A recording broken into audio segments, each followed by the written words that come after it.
हे दोस्तों, mythology lovers, आज मैं गॉड्स की दुनिया से कुछ जबरदस्त कहानियों में उतर रहा हूँ। एपिक बैटल्स, डिवाइन ड्रामा और मिथिकल इंट्रिग के लिए खुद को तैयार कर लो। चलो सबसे पहले सभी गॉड्स में से एक सबसे दिलचस्प गॉड से शुरू करते हैं, ज्यूस, ग्रीक गॉड्स का राजा। इस बंदे के पास सब कुछ था, पावर, करिश्मा और एक ऐसा गुस्सा जो बिजली के तूफानों को खड़ा कर सकता था।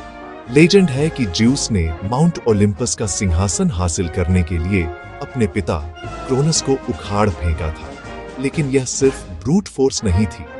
ज्यूस एक मास्टर स्ट्रैटेजिस्ट था जिसने अल्टीमेट रूलर के रूप में अपनी पोजीशन को पक्का किया। अब चलो नॉर्स पैंथियन में चलते हैं और ओडिन के बारे में बात करते हैं। ऑल फादर के नाम से जाना जाने वाला ओडिन ज्ञान का एक अथक साधक था। उसने बहुत ज्यादा ज्ञान पाने के लिए मिमिर के कुएं से एक घूंट पीने के लिए अपनी एक आंख तक कुर्बान कर दी थी। सोचो, ज्ञान के लिए एक आंख का सौदा। अपने वफादार रेवेंस, ह्यूगिन और मुनिन के साथ ओडिन रील्म्स पर नजर रखता था। हमेशा रग्नारोक यानी दुनिया के एंड की प्लानिंग करता रहता था। हिंदू माइथोलॉजी में हम शक्तिशाली शिव यानी डिस्ट्रॉयर को नहीं भूल सकते। शिव का डांस, टंडाव, क्रिएशन और डिस्ट्रक्शन के कॉस्मिक साइकिल्स को रिप्रेजेंट करता है। अपनी तीसरी आंख से वह साफ साफ दिखने वाली चीजों से परे देखते हैं, जिससे यूनिवर्स में बैलेंस आता है। शिव की कहानी हमें याद दिलाती है कि डिस्ट्रक्शन अक्सर रीबर्थ का एक प्रीकर्सर होता है। लेकिन कहानियां यही नहीं रुकती। इजिप्शियन गॉड रा, सूर्य देव के बारे में माना जाता था कि वह एक धधकते हुए रथ में आकाश में यात्रा करते थे। हर रात रा अंडरवर्ल्ड में सर्पेंट एपिप से लड़ते थे, ये पक्का करते हुए कि सूरज फिर से उगे। उनकी रोज की जीत कैओस पर जीत का प्रतीक है।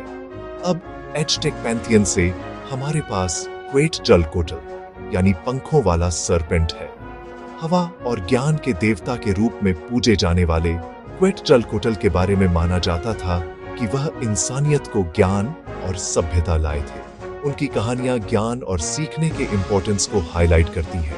ये कहानियां मेरे दोस्तों दिखाती हैं कि अलग अलग कल्चर्स के गॉड्स हालांकि यूनिक हैं, लेकिन अक्सर पावर, विजडम और बैलेंस की थीम्स शेयर करते हैं।